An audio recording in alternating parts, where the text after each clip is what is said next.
देवियों और सज्जनों, आज मैं आपके सामने एक गंभीर मुद्दे पर प्रकाश डालने के लिए खड़ा हूं जो हमारे समाज को परेशान कर रहा है। भारत में बलात्कार के मामले। हमारे देश में बलात्कार के मामलों की संख्या में चिंताजनक वृद्धि बहुत चिंता का कारण है और इस पर तत्काल ध्यान देने और कार्रवाई की आवश्यकता है।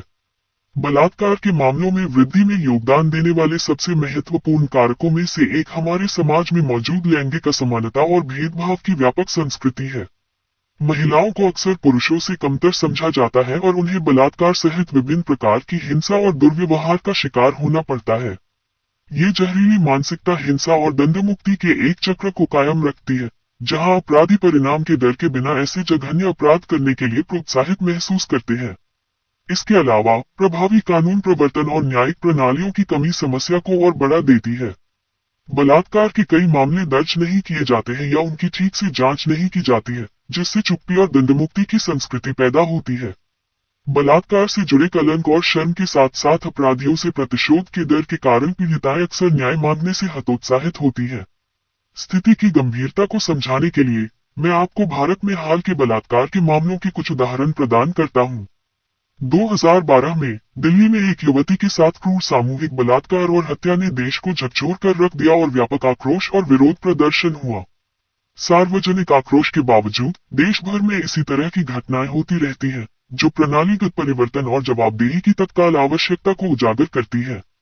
एक अन्य मामले में उत्तर प्रदेश के एक गांव में एक वंचित समुदाय की एक युवा लड़की के साथ कई लोगों द्वारा बलात्कार किया गया। अपराधी पीड़ित परिवार के परिचित थे और उन्होंने सजा से बचने के लिए अपनी शक्ति और प्रभाव का इस्तेमाल किया।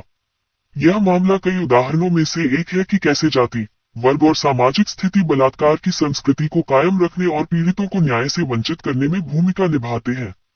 यह जरूरी है कि हम एक समाज के रूप में इस मुद्दे को संबोधित करने के लिए एक साथ आएं और सभी के लिए एक सुरक्षित और अधिक न्यायसंगत वातावरण बनाने की दिशा में काम करें। हमें महिलाओं के खिलाफ हिंसा को बढ़ावा देने वाली हानिकारक रूढ़िवादिता और दृष्टिकोण को चुनौती देनी चाहिए और अपराधियों को उनके कार्यों के लिए जिम्मेदार ठहराना चाहिए। सामूहिक कार्रवाई और एकजुटता के माध्यम से ही हम सार्थक बदलाव ला सकते हैं और बलात्कार के सभी पीड़ितों के लिए न्याय सुनिश्चित कर सकते हैं। अंत में मैं आप सभी से बलात्कार संस्कृति के खिलाफ खड़े होने और एक ऐसे समाज के निर्माण की दिशा में काम करने का आग्रह करता हूं जहां सभी व्यक्तियों के साथ सम्मान और सम्मान के साथ व्यवहार किया जाए। आइए हम पीड़ितों की पीड़ा से आंखें न मूंदें, बल्कि एक ऐसी दुनिया बनाने का प्रयास करें जहां हर कोई भय और हिंसा से मुक्त होकर रह सके। धन्यवाद।